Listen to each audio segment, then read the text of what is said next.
झारखंड में सरकारी नौकरी की तैयारी कर रहे हजारों अभ्यर्थियों के लिए बड़ी खबर है। राज्य सरकार ने जिन 22 भर्ती परीक्षाओं को रद्द कर दिया था, अब हाई कोर्ट ने उस फैसले पर अंतरिम रोक लगा दी है। लेकिन असली सवाल अब यह नहीं है कि परीक्षाएं क्यों रद्द हुईं। असली सवाल है कि अब आगे क्या होगा। क्या ये 22 एग्जाम्स फिर से कराए जाएंगे? क्या पहले से सेलेक्ट हो चुके कैंडिडेट्स की जॉब्स बच जाएंगी? क्या जिन लोगों ने अपॉइंटमेंट के बाद गवर्नमेंट सर्विस ज्वाइन कर ली है, उन्हें दोबारा एग्जाम देना पड़ेगा? और सबसे बड़ा सवाल, क्या झारखंड में एक बार फिर हजारों अभ्यर्थी सड़क पर उतरकर बड़ा प्रोटेस्ट करेंगे? पूरी कहानी क्या है, बताएंगे इस रिपोर्ट में। दरअसल झारखंड सरकार ने जेपीएससी और जेएसएससी की कई कॉम्पिटिटिव एग्जामिनेशंस में कथित इरेगुलरिटीज की शिकायतों के बाद बड़ा फैसला लिया था। सीआईडी और एसआईटी की जांच के निष्कर्षों के आधार पर 22 भर्ती परीक्षाओं को कैंसिल कर दिया गया।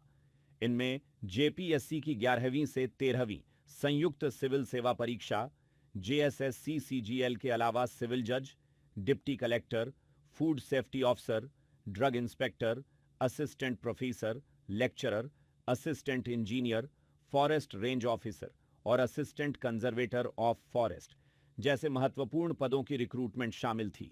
यानी मामला सिर्फ एक दो एग्जाम्स का नहीं था। इसका सीधा असर बड़ी संख्या में कैंडिडेट्स के करियर और गवर्नमेंट जॉब्स पर पड़ा। सबसे ज्यादा मुश्किल उन कैंडिडेट्स के सामने आई जिन्होंने एग्जाम क्लियर करके सिलेक्शन हासिल कर लिया था। कई कैंडिडेट्स अपॉइंटमेंट के बाद गवर्नमेंट सर्विस भी ज्वाइन कर चुके हैं।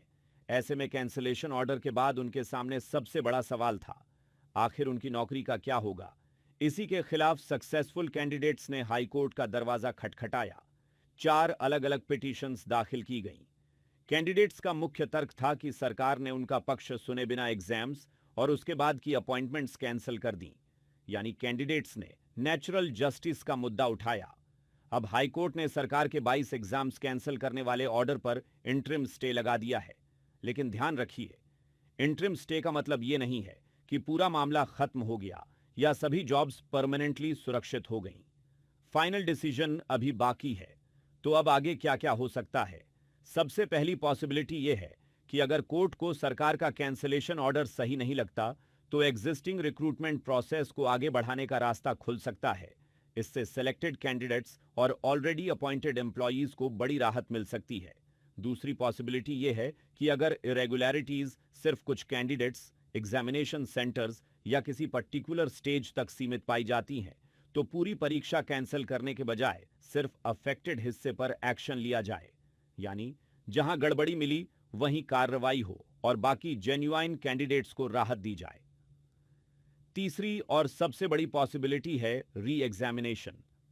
अगर जांच में यह सामने आता है कि इरेगुलरिटीज इतनी गंभीर थीं कि पूरी एग्जामिनेशन की फेयरनेस पर सवाल खड़ा हो गया, तो कुछ एग्जाम्स या जरूरत पड़ने पर पूरी एग्जामिनेशन दोबारा कराई जा सकती है।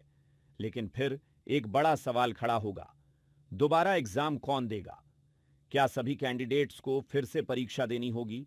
क्या पहले से सिलेक्टेड कैंडिडेट्स की पुरानी सिलेक्शन खत्म होगी? और जो कैंडिडेट्स नौकरी ज्वाइन कर चुके हैं, उनकी सर्विस का क्या होगा? चौथी पॉसिबिलिटी यह है कि court case by case approach अपनाए।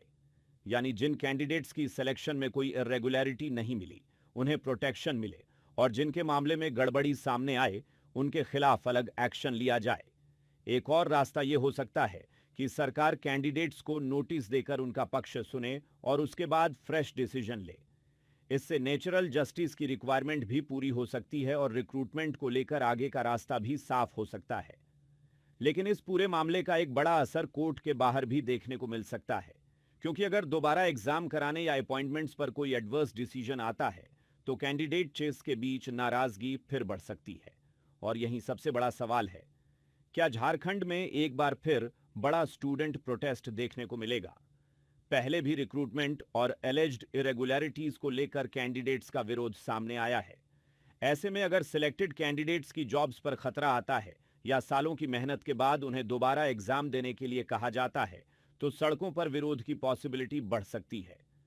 हालांकि अभी यह कहना जल्दबाजी होगी कि कोई बड़ा आंदोलन होगा ही। लेकिन 22 रिक्रूटमेंट से जुड़े कैंडिडेट्स और उनके करियर पर पड़े असर को देखते हुए सरकार के सामने चैलेंज जरूर बढ़ा है। साथ ही सरकार को रिक्रूटमेंट सिस्टम में रिफॉर्म्स पर भी ध्यान देना होगा। जेपीएससी और जेएसएससी की एग्जामिनेशन प्रोसेस को ज्यादा ट्रांसपेरेंट और सिक्योर बनाने के लिए नए सेफगार्ड्स और बेहतर मॉनिटरिंग की जरूरत पड़ सकती है, ताकि फ्यूचर में ऐसी सिचुएशन दोबारा न बने। फिलहाल हाईकोर्ट का इंटरिम स्टे कैंडिडेट्स के लिए राहत की खबर है, लेकिन फाइनल फैसला अभी बाकी है। अब नजरें अगली हियरिंग पर हैं, क्योंकि आगे तय होगा कि पुरानी रिक्रूटमेंट बचेगी, एग्जाम्स दोबारा होंगे, कुछ कैंडिडेट्स को अलग अलग रिलीफ मिलेगा या पूरी प्रोसेस नए सिरे से शुरू होगी। और सबसे अहम, क्या यह लीगल बैटल सिर्फ अदालत तक सीमित रहेगी या फिर एक बार दोबारा झारखंड की सड़कों पर स्टूडेंट्स का बड़ा प्रोटेस्ट देखने को मिलेगा? यानी 22 भर्ती परीक्षाओं का यह मामला अभी खत्म नहीं हुआ है। अब असली सवाल यही है कि आगे सरकार क्या करेगी, कोर्ट क्या फैसला देगा और उन हजारों अभ्यर्थियों के फ्यूचर का क्या होगा, जिनकी नजर अब इसी फैसले पर टिकी है। आप इस पूरे मामले को लेकर क्या सोचते हैं? अपनी राय हमें कमेंट सेक्शन में जरूर बताएं। साथ ही और भी अपडेट्स के लिए जुड़े रहे।